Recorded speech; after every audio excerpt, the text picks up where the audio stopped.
A mediados de los 70, Henry Gadsden, director de Merck, una de las corporaciones farmacéuticas más grandes del mundo, le dijo a la revista Fortune que quería que su empresa fuera más como el fabricante de chicles Wrigley y venderle a todo el mundo, incluso a gente sana.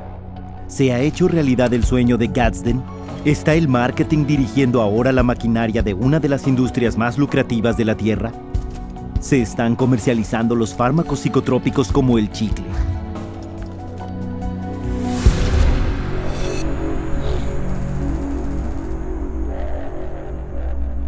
Los fármacos psicotrópicos se están comercializando en dos frentes. El primero es por medio de campañas de ventas dirigidas a médicos, psiquiatras y a otros que recetan. En un segundo flanco, los fármacos se promocionan enérgicamente a los consumidores, a ti. Hasta hace poco, sin embargo, era raro ver un anuncio de fármaco en la televisión, porque según la ley, las empresas tienen que enumerar todos los efectos secundarios, una lista demasiado larga para un anuncio de 30 o 60 segundos.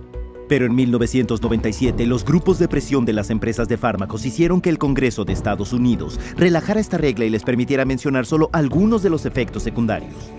Con este simple cambio, anunciar fármacos psicotrópicos en la televisión norteamericana de pronto se hizo posible. Y esto abrió las compuertas a un torrente de anuncios que ascendió de $595 millones al año en 1996 a $4.700 millones hoy en día, un aumento de casi el 700%.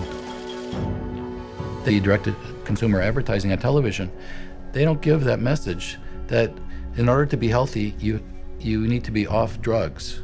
They don't give you that message. They give you the message that, oh, you have a problem, you have an issue, here's the drug that'll fix you. Y un montón de dinero hace que este mensaje llegue. El televidente promedio americano llega a ver hasta 16 horas de anuncios de fármacos al año. The pharmaceutical industry reaches right into our living room on a daily basis and tries to convince us that we have this problem that they can solve with a pill.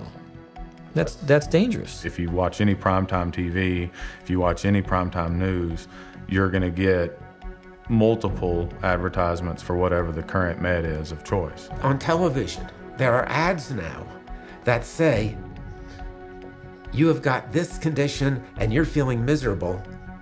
Ask your doctor to give you this pill. Take this pill, it's over the counter. We're being taught, our society really pushes the idea of quick, simple answers.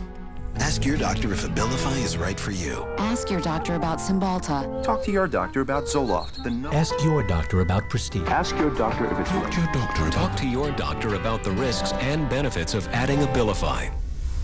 If you can convince somebody that they've got a medical or biological problem, that the only thing that solves it is a pill, stands to reason you're going to sell more pills.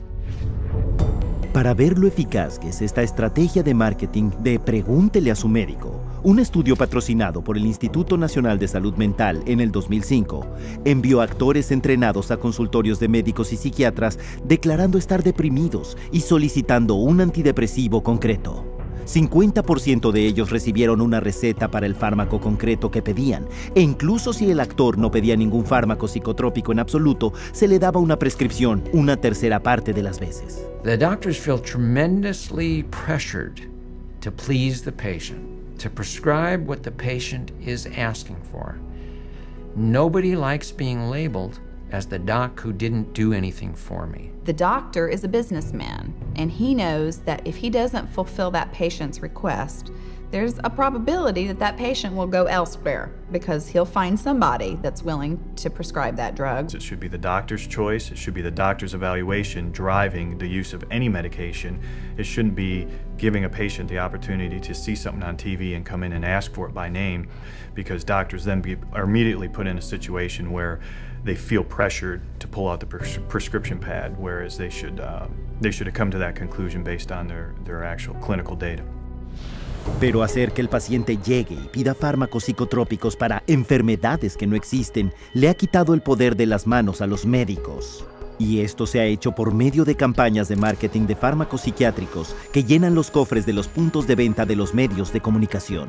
Los anuncios de fármacos en la televisión, por ejemplo, representan el 55% del presupuesto de publicidad directa al consumidor de la industria farmacéutica, y las estimaciones muestran que si estos anuncios televisivos se prohibieran alguna vez, las ventas por receta solo en Estados Unidos se desplomarían en $10,000 millones. Las revistas y otros medios impresos también dependen de otras empresas farmacéuticas para la mayor parte de sus dólares de propaganda, más de $1,800 millones al año. ¿Pero es esto algo bueno? ¿Estas cantidades masivas de ingresos por anuncios distorsionan lo que vemos en los medios? Obviously the advertising pays for the television programs. So the real money is in the advertising, not in the television program. So that's where the money is. I don't know of too many magazines that want to run huge advertisements blasting the drug companies that are paying for the magazine on the next page. They're going to take a lot of heat, and people are going to pull their ads if they start doing that.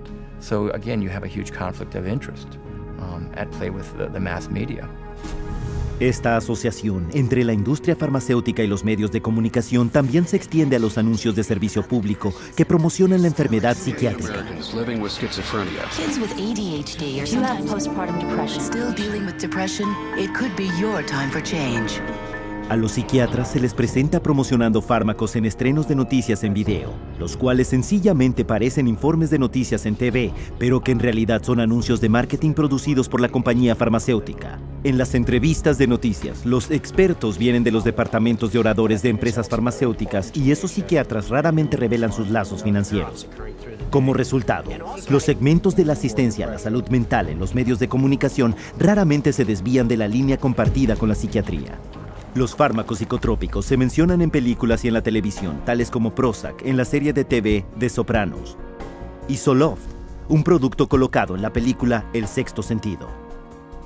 Esta montaña de marketing no está solo confinada a los medios de difusión radiotelevisivos. Los medios impresos están inundados con propaganda de fármacos disfrazada de noticias e información. All you have to do is look at any accepted magazine in America today, whether it be an even a women's journal or a men's journal. There's always some type of pharmaceutical product that's being focused. And they've gone so far as to give away free samples. All you have to do is write in this coupon. Y el mensaje del fármaco psiquiátrico ha llegado a infiltrarse incluso en la radio pública financiada por el contribuyente. Por ejemplo, el psiquiatra Frederick Goodwin presentó un programa de entrevistas durante años donde defendía el uso de los fármacos psicotrópicos. Como oiremos hoy, el Dr. Goodwin le aseguró a sus oyentes, los tratamientos modernos, los estabilizadores del estado de ánimo en particular, han demostrado ser tanto seguros como eficaces en los niños bipolares. Lo que no dijo era que la empresa farmacéutica GlaxoSmithKline le pagaría $2,500 por dar una conferencia esa misma noche promocionando su fármaco estabilizador del ánimo, Lamictal. Y había más. La misma semana que el Dr. Goodwin le dijo a las audiencias de radio que no hay pruebas científicas creíbles que relacionen los antidepresivos con la violencia o el suicidio, se llevó una tajada de $20,000 de Glaxo. Glaxo había admitido ya que había ocultado estudios que revelaban que su antidepresivo Paxil aumentaba el riesgo de suicidio. Una investigación subsiguiente reveló que Goodwin no había informado más de $1,300,000 en ingreso proveniente de la empresa farmacéutica. Podría ser que este nivel de conflicto de intereses estuviera impidiendo que los medios de comunicación comerciales revelaran toda la verdad sobre los fármacos psicotrópicos. As long as we have direct-to-consumer advertising and the marketing dollars the pharmaceutical companies put into it, you will not hear a companion story or any information about a school shooter or a person who went to their work and killed all their family members and friends. You will never hear whether or not they were on a medication. What you will hear is how depressed they were. And you'll have consultant after consultant and psychiatrist after psychiatrist coming up and being interviewed to discuss how mentally screwed up this person was and how they weren't doing their treatment the way they were supposed to, or they didn't seek treatment when they should have. Esta historia ha protegido a los psiquiatras y a sus fármacos durante décadas. Para entender por qué uno lo oye tan a menudo, no tiene que mirar más allá del balance final esencial. Como partes de grandes gigantes corporativos, las compañías de los medios de comunicación hoy en día están en el asunto de hacer dinero, y para sus directores generales mantener los precios de sus acciones elevados es parte de la descripción y deberes de sus trabajos. Y cuando el dinero de publicidad farmacéutico está en tu flujo sanguíneo, hay poca posibilidad de que vayas a complicar el asunto. Con las fuentes tradicionales comprometidas así, uno podría preguntarse si la información que recibe sobre los fármacos psicotrópicos es realmente toda la historia. Pero, ¿qué pasa con el Internet? Bueno, los psiquiatras y las empresas farmacéuticas ya están promocionando los fármacos psicotrópicos en el ciberespacio, también con muy pocas restricciones. If a patient goes online and looks up a drug and puts in a drug's name, and there'll be a bunch of sites that come up, many of those sites will be funded by the drug companies, but you won't be able to tell from the site. You'd have to, dig up, if at all. You may have no idea that that site was funded at all by the drug company. And especially those ones like Ask a Doctor, those are definitely drug company driven. A través de cada punto de salida de comunicación que pueden influir, los psiquiatras y las empresas farmacéuticas trabajan en equipo para repetir este mensaje único y sin tregua. Estás enfermo, tenemos la respuesta y pregúntale a tu médico. Las mujeres son un objetivo especial para estas campañas, tanto por medio de las revistas como por los programas de entrevistas diurnos. Esto parece funcionar con casi 2/3 de todos los fármacos psicotrópicos ingeridos por mujeres. We don't get the full truth because the media is owned by Big Pharma. You just turn on your radio or open your newspaper and you'll find ads. They're not going to bite the hand that feeds them. They don't tell the truth. It's a vicious cycle because the more these drugs are marketed, the more people want to take them. The more money goes to pharma to market more drugs. Pero a pesar de su éxito, los psiquiatras y las empresas farmacéuticas para las que trabajan no están satisfechos solo con campañas de medios de comunicación. Así que su siguiente estrategia es: ¿cómo convences todavía a más gente para que tome fármacos psicotrópicos mientras te mantienes como una influencia oculta?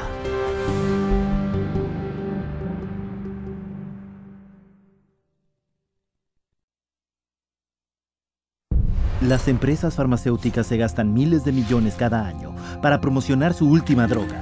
Esos esfuerzos son obvios. Pero hay formas ocultas en que los psiquiatras y las empresas farmacéuticas pueden hacer que tú le preguntes a tu médico sin que tú lo sepas siquiera.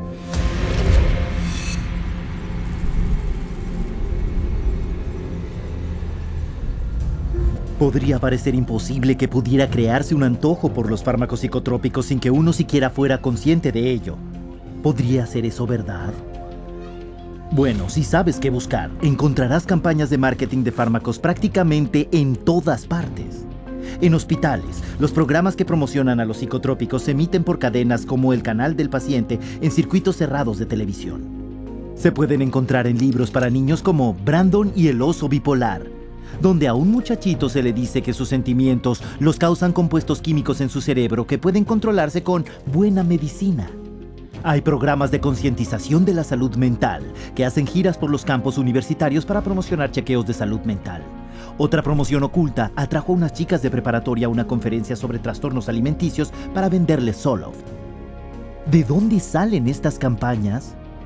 Muchas de ellas vienen de grupos pantalla de la industria dirigidos por psiquiatras, pero con una pose de grupos compasivos de apoyo al paciente. A group that's focused on people who get depressed, or these support groups. Those are all also funded by and driven by, in large part, the drug companies. The fact that they're being, highly funded by the drug companies puts into question, the information that they're providing. De hecho, una encuesta global estima que 2/3 de todos los grupos de defensa del paciente dependen de empresas farmacéuticas o fabricantes de artilugios para por lo menos algo de sus ingresos. A través de entrevistas en los medios, anuncios de servicio público y eventos promocionales, los grupos pantalla de la psiquiatría predican que al menos 1/4 de todos los habitantes están mentalmente enfermos. Tú también podrías estarlo, y no hay nada que puedas hacer al respecto salvo tomar psicotrópicos por el resto de tu vida. Y de todos los programas que usan para que la gente empiece con estas drogas, uno de los que más éxito tiene y suena más benévolo es la campaña de test de salud mental. Todo empieza con los psiquiatras y sus tests basados muy ampliamente en el DSM, que abarcan situaciones normales de la vida como la tristeza, el nerviosismo y la soledad ocasional. Because the symptoms are so subjective and the way they decide to describe it, everybody's got depression. So then they started targeting the kids and doing this at schools, and they implemented it through the school process of coming to the schools and having depression screening days. People would come in and they'd fill out these questionnaires and, oh yeah, you've got it. Brought in quite a few new customers. Pero con estadísticas que demuestran que más de un cuarto de los que hacen esos test en miles de lugares de test, después empiezan a tomar antidepresivos. Es difícil ver estos tests como ninguna otra cosa que una oportunidad de marketing espectacular. Uno de esos grupos pantalla, la Corporación Test para la Salud Mental, patrocina campañas, el Día Nacional de los Tests para la Depresión, con encuestas simples para detectar gente con enfermedades mentales.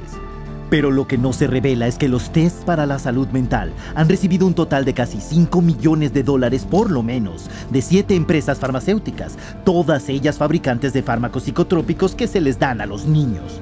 De toda la demografía, estas empresas de test de salud mental se centran especialmente en los adolescentes.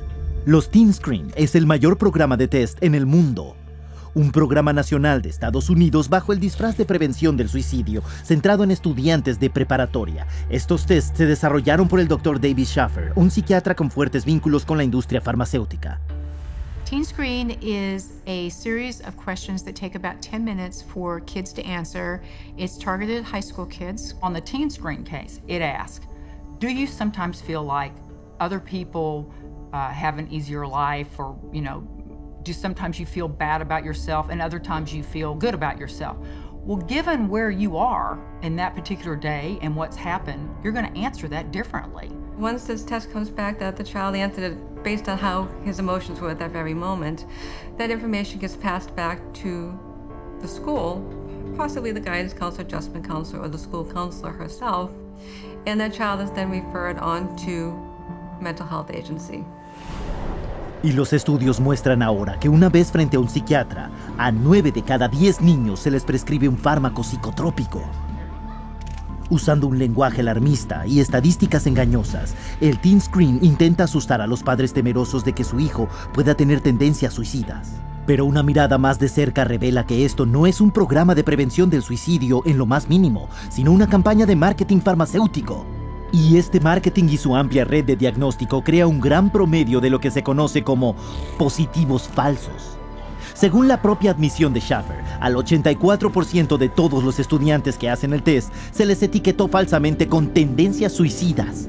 De manera previsible, muchos padres ven al Teen Screen con suspicacia. Para evitar esto, el personal de Teen Screen le ha ofrecido a los niños incentivos tales como cupones para el cine o pizza gratis para motivarles a conseguir la firma de sus padres o un impreso de consentimiento. Para eliminar la objeción de los padres, Teen Screen ha instituido incluso una política de consentimiento pasivo, por la cual si los padres no se oponen formalmente por escrito, se supone que el niño tiene permiso para que se le hagan los test. Typically, the permission slip that comes home is a permission slip that if you don't sign it, they will give the children the screening anyway. Y para muchos que terminan el cuestionario de los tests, los resultados pueden ser desoladores. En Colorado, Teen Screen etiquetó a más de la mitad de todos los colegiales como en riesgo de suicidio, a pesar del estudio gubernamental que indicaba una proporción de menos de 1 entre 10,000 suicidios de adolescentes, mucho menos posibilidades que de ser alcanzado por un rayo. De hecho, en la última década, el índice de suicidio de los adolescentes estadounidenses no se ha elevado, sino que se ha reducido en un 25%. There's no data that supports that, doing something like a Teen Screen is actually going to reduce suicides. They themselves have indicated that the numbers are so small, the suicide rate is so small, that, you can't really get an accurate read on whether it works or not. Además de eso, hay pruebas ahora que lejos de impedir el suicidio, los programas de test pueden de hecho causarlos. El presidente del Instituto Nacional del Consorcio de Investigación de Salud Mental concluyó: era más probable que los participantes consideraran el suicidio como una solución a un problema después del programa que antes del programa. Y la investigación ha mostrado que una vez que les empiezas a dar fármacos psicotrópicos, los niños tienden a no solo considerar el suicidio, sino que de hecho lo llevan a cabo. You may have more people that are so distraught by the way they are when they're under the influence of the drug that they do commit suicide. And I think it's entirely possible that they're not, instead of saving lives, they're going to be losing lives to suicide. Sin ninguna prueba de la eficacia por un lado y un inconveniente inmenso por el otro, TeenScreen todavía se realiza en 43 estados, en más de 500 lugares. Pero no es el único programa de test dirigido a los niños. El Sistema de Vigilancia del Comportamiento Juvenil Peligroso administra un test de 35 minutos en por lo menos 45 estados. Otro más, la Corporación Indicadores de Suicidio ha hecho test a miles de niños en 3.500 colegios en Estados Unidos. También están fuertemente respaldados por dinero farmacéutico. Y hasta ahora, para los psiquiatras y empresas farmacéuticas, ha sido una inversión magnífica. Throwing out a net and doing a typical TeenScreen or any type of mass assessment, we now have increased our client population tenfold by kids who need to be either seen by a therapist and or seen by a psychiatrist. Internet es otra fuente fértil de clientes nuevos. Tomemos por ejemplo el cuestionario de salud del paciente, una lista de verificación de 16 ítems que le permite a cualquiera autodiagnosticarse con depresión en menos de 8 minutos. Uno de los que desarrollaron el cuestionario fue el psiquiatra Dr. Robert Spitzer, artífice del DSM-3, cuyos derechos de autor son propiedad de Pfizer, la mayor empresa farmacéutica del mundo, y el fabricante del antidepresivo Zoloft. Está también una versión de 2 preguntas que puede llevar menos de un minuto para poder aconsejarte. Pregúntale a tu médico. Los cuestionarios de test en línea abundan y verifican categorías de enfermedad psiquiátrica potenciales como el trastorno bipolar, TDAH, narcisismo, problemas de autoestima, trastornos alimenticios, adicción al sexo. We all have ups and downs because that's what normal life is.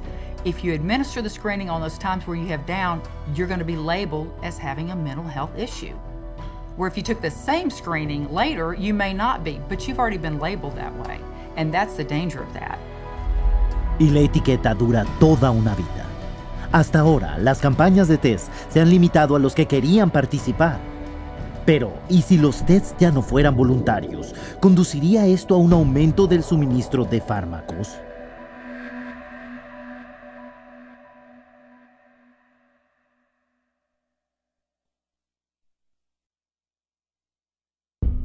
Los psiquiatras insisten en que un test de salud mental sería beneficioso para todos.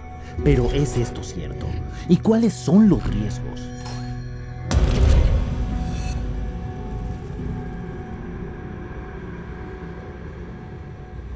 En el 2003, un grupo de asesoramiento presidencial conocido como la Comisión Nueva Libertad para la Salud Mental publicó un programa exhaustivo con su estrategia de realizar test en importantes áreas de la sociedad americana por cualquier señal de enfermedad mental. Algunas de sus metas incluían programas que crean detección temprana de la enfermedad mental, aumentar el papel de los colegios en la diagnosis y tratamiento de los problemas mentales, y la expansión del uso de los test de salud mental más allá del diván del psiquiatra y en los consultorios de los médicos generales. It's going to screen the population for mental health. The whole population. They're going to do it by stages, starting with school children, of course. Hasta ahora los test de salud mental obligatorios no son aún una realidad, salvo para unas pequeñas áreas de la sociedad. Una de ellas consiste en la más impotente y más privada de derechos de todos, el albergue para niños. A child goes into foster care, they label the child with some kind of a psychological problem. The child is immediately sent to therapy. Well, the therapist will say, well, I believe the child needs to be on something. So they recommend that the child see a psychiatrist to have the drug administered. Out of the 60, 65 families that I see, easily 90% of the kids they have the mental health diagnosis to begin with. If they get it from a psychiatrist, it almost always comes with meds. And I think that we see identified as at-risk kids in the community, and we see some of the most intense situations, and a lot of them are on 4 or 5 different meds. I've seen children that the day they're taken out of their parents' custody and placed into state custody actually seem happy, healthy, vibrant, energetic. And then, 2 months later, after they've begun taking these medications, they are very slow. They are zombie-like, is the best way to describe it. Hoy todos los niños que entran en el sistema de albergues de Texas reciben test de salud mental. El resultado, el 60% de la población de niños en albergue del estado se ha diagnosticado y se le ha puesto en por lo menos un fármaco psiquiátrico, incluyendo algunos niños tan pequeños como de 3 años. Y es peor en otros estados. En Massachusetts, por ejemplo, a 2/3 de los niños bajo cuidado estatal se les trata por enfermedad mental. Nacionalmente, a los niños en el sistema de albergue se les droga a un ritmo más allá del triple del índice de la población infantil en general, como es el caso del niño en albergue de 7 años, Gabriel Myers, que tomaba 2 poderosos fármacos psicotrópicos, uno con un aviso de la FDA por causar pensamientos suicidas en los niños, cuando se colgó con la manguera de la ducha. Otro segmento del mercado son los soldados en servicio activo, a quienes se les hacen test como una cosa de rutina en las clínicas militares. Se les califica con un trastorno mental y se les dan fármacos poderosos que potencialmente inducen a la violencia. Iraq wasn't like Vietnam. There weren't illegal drugs everywhere. But there were drugs everywhere because, every guy on post, they knew all they needed to do was go down and see the combat stress unit, the shrink, and he was the drug dealer on post for us. Almost everybody that saw the body or experienced the event were put on some sort of psychotropic medication. Some bases where my friends were at, my fellow veterans were at, everyone, the whole platoon was on drugs. I would say about 75% of active duty military is addicted to some type of psychotropic drug. You can walk around a military barracks and you ask someone for some Prozac, and somebody got some Prozac or some Xanax or some Zoloft. I've got friends who were in the Army with me who are now dependent on Zoloft and psychotropic drugs just because they got used to it in Iraq and they didn't ever want to get off it, and now they're dependent on it and addicted to it. We have huge numbers of military people on antidepressants. And instead of the suicide rate going down, which you'd expect if the drugs were effective, the suicide rate is going up. This last January, we had more soldiers commit suicide than we had die in combat. And what's not being brought out much yet is the fact that the large majority of these soldiers were on these drugs. We're drugging the military at a rate we've never, ever seen before.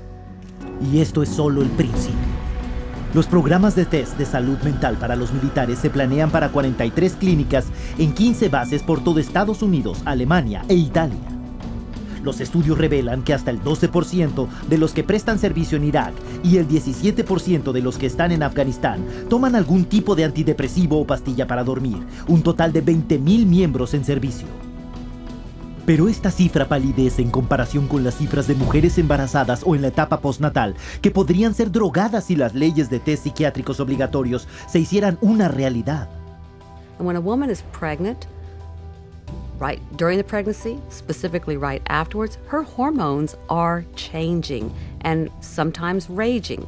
And to screen them and call it mental illness if they have any type of emotional issues in any way, shape, or form is utterly ludicrous.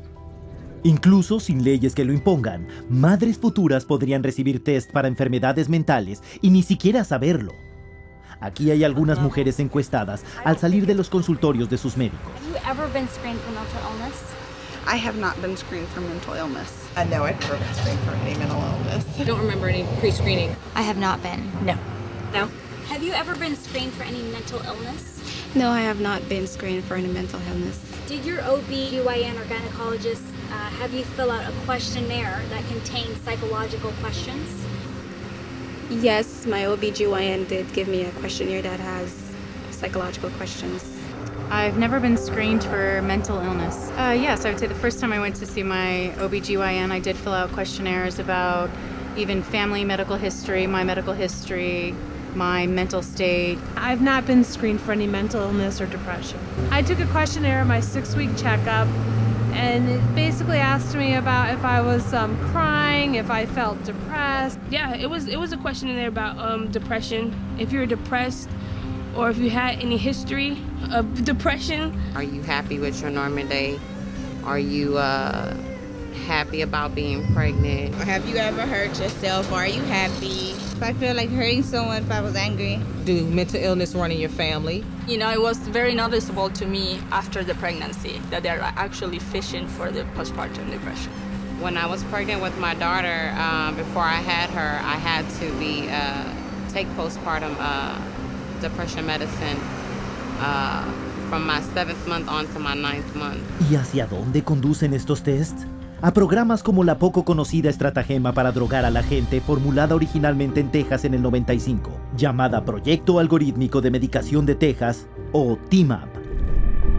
TMAP is a program that was originated starting in the 90s, a collaborative group of doctors from University of Texas and the Texas Department of Mental Health and Mental Retardation. And what it was supposed to do was come up with the best practice for treating mental illness. Usando financiación de investigación de 11 empresas farmacéuticas distintas, este panel, dominado por psiquiatras, creó un diagrama de flujos paso a paso que requería que se prescribieran solo los más recientes y más caros fármacos para los pacientes con problemas mentales. Y si uno de estos psicotrópicos no funcionara, los médicos estaban obligados a usar otro que fuera caro. Y si no funcionaba ninguno, el paso siguiente sería el tratamiento de electrochoque. Pero los que dirigen TMAP estaban ocultando un conflicto de interés de magnitud. They didn't disclose that the researchers that were all involved in creating this, almost every single one of them had financial relationships with the pharmaceutical companies. Pero Texas no es el único estado con problemas de corrupción. Alan Jones era un investigador de la Oficina del Inspector General de Pensilvania. I learned that these monies were all coming in to the state to support and to promote a program called TMAP, the Texas Medication Algorithm Project. And so my concern was piqued very quickly that there was at least one state official who might be inappropriately receiving and dispersing monies from drug companies. They called it PenMap, but it was based entirely on the TMAP model. Also very quickly, I learned that there were other state employees who were serving on advisory boards financed through various pharmaceutical companies, and other state employees who were accepting honorariums personally, directly, from drug companies for speaking in their state capacities or official capacities. That's a felony in Pennsylvania. I saw there was a much bigger picture and attempted to surface that bigger picture and was consistently told to back off. I was told that drug companies write checks to politicians on both sides of the aisle. Back off.